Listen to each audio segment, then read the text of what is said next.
Hi friends, എല്ലാവർക്കും farm house Malayalam cooking ചാനലിലേക്ക് സ്വാഗതം.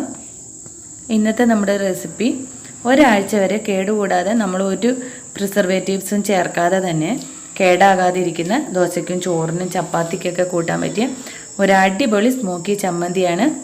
അപ്പോൾ നമുക്ക് അതിന് വേണ്ട സാധനങ്ങൾ എന്തൊക്കെയാണെന്ന് നോക്കാം. അപ്പോൾ മുളക് ചമ്മന്തിക്ക് നമുക്ക് ആവശ്യമുള്ള സാധനങ്ങൾ ഞാൻ ഒരു സവോള എടുത്തിട്ടുണ്ട്, ചെറുതായിട്ട് അരിഞ്ഞാണ് കേട്ടോ. സവോളയ്ക്ക് പകരം ചെറിയുള്ളി ആയാലും മതി. ഇനി ഉള്ളി തന്നെ ഇല്ലെങ്കിലും വേണ്ടില്ല, കാരണം ഇപ്പം ഉള്ളിക്ക് ഒത്തിരി വിലയാണല്ലോ. അപ്പം നമുക്ക് ഉള്ളിയുടെ ആവശ്യമില്ല. ഉള്ളി ഇല്ലാതെ തന്നെ മുളകും ഈ വെളുത്തുള്ളിയും വെച്ചിട്ട് നമുക്ക് ഈ ചമ്മന്തി ഉണ്ടാക്കാം. നമുക്ക് മുളകൊന്ന് ചുട്ടെടുക്കാം. ഞാനിതൊരു ചെറിയ കഷ്ണം കമ്പി വെച്ച് കൊടുത്തിട്ടുണ്ട് കേട്ടോ. ഇതിൻ്റെ മുകളിൽ വെച്ചിട്ട് മുളകൊന്ന് ചുട്ടെടുക്കാം. അപ്പോൾ നമ്മുടെ മുളക് മുഴുവനും ഇവിടെ ചുട്ടെടുത്തിട്ടുണ്ട്.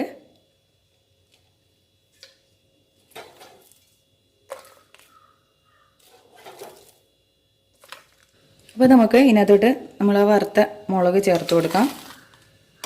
ഈ മുളക് ആദ്യം ഒന്ന് പൊടിച്ചുകൊണ്ട് വരാം കേട്ടോ. അപ്പോൾ ഞാൻ മുളക് ലേശം ഒന്ന് പൊടിച്ചെടുത്തിട്ടുണ്ട്. ഇനി നമുക്ക് ഇതിനകത്തോട്ട് ഈ അരിഞ്ഞ് വെച്ചിരിക്കുന്ന സവാള ചേർത്ത് കൊടുക്കാം. ഇപ്പോഴും പറയുകയാണെങ്കിൽ സവാള നിർബന്ധമില്ല, സവോള ഇല്ലാതെ നമുക്ക് ഈ ചമ്മന്തി അരയ്ക്കാം. സവോള ഇല്ലാതെ ബാക്കി എല്ലാ ചേരുവകളും കറക്റ്റായിട്ട് എടുത്താൽ മതി കേട്ടോ.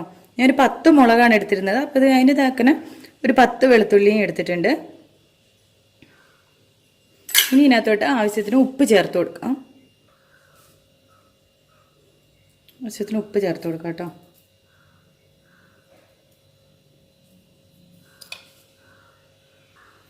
ഇനി ഇതിൽ ചേർക്കേണ്ടത് ഒരു ചെറിയ കഷ്ണം പുളിയാണ് കേട്ടോ. അപ്പോൾ ഇത് അരച്ചതാണ് കേട്ടോ. ഇത് ശരിക്കും അരഞ്ഞിട്ടില്ല. നമുക്കതുകൊണ്ട് ലേശം വെള്ളം ചേർത്ത് കൊടുക്കാം. ഒത്തിരി വെള്ളം ചേർക്കരുത്. 1 ടേബിൾ സ്പൂൺ അളവിൽ വെള്ളം ചേർത്ത് കൊടുക്കാം. അപ്പോൾ നമ്മുടെ ചമ്മന്തി ഇവിടെ അരച്ചെടുത്തിട്ടുണ്ട്. നല്ല മഷി പോലെ അരക്കേണ്ടവർക്ക് അരയ്ക്കാം, പക്ഷേ ഇത് ഇച്ചിരി തുരുതുരാന്ന് കിടക്കുമ്പോഴായിരിക്കും ഇതിൻ്റെ ടേസ്റ്റ്. ഇനി നമുക്കിതൊരു പാത്രത്തിലോട്ട് മാറ്റിയിട്ട് കടുക് പൊട്ടിക്കണം. അപ്പോൾ കടുക് പൊട്ടിക്കുമ്പോൾ ശ്രദ്ധിക്കേണ്ടത്, നല്ലെണ്ണയെ കടുക് പൊടിച്ചാൽ ഇത് കുറേ ദിവസം, കുറഞ്ഞത് ഒരു 4-5 ദിവസം വരെയൊക്കെ ഇത് നമ്മൾ പുറത്ത് വെച്ചാൽ കേടാവാതിരിക്കും കേട്ടോ. ഫ്രിഡ്ജിൽ വെക്കണം എന്നുള്ള ആവശ്യം പോലും ഇല്ല. അപ്പോൾ ഇത് നല്ലെണ്ണ ഒഴിച്ച് കടുക് പൊട്ടിക്കാൻ ശ്രമിക്കുക.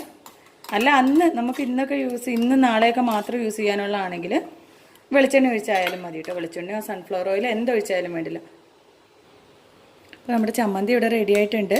അപ്പോൾ നമുക്കിവിടെ എണ്ണ ചൂടായിട്ടുണ്ട് കേട്ടോ. അപ്പോൾ നമുക്ക് കടുക് ഇട്ട് കൊടുക്കാം.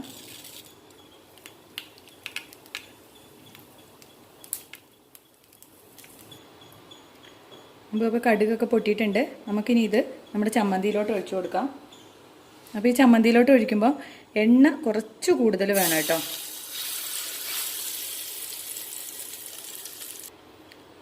അപ്പോൾ എണ്ണ ഞാൻ മുഴുവനും ഒഴിക്കുന്നില്ല കേട്ടോ. എണ്ണ ഞാൻ എടുത്തത് കുറച്ച് കൂടിപ്പോയി.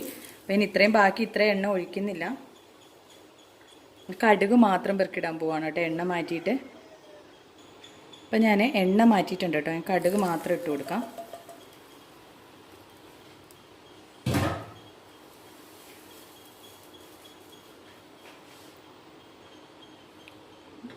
ഇത് ഞാൻ ഇതുപോലെ ഒരു വട്ടപാത്രത്തിലാണ് കേട്ടോ എടുത്ത് സൂക്ഷിച്ച് വെക്കുക. അതുകൊണ്ടാണ് ഈ വട്ടപാത്രത്തിൽ എടുത്തേക്കുന്നത്.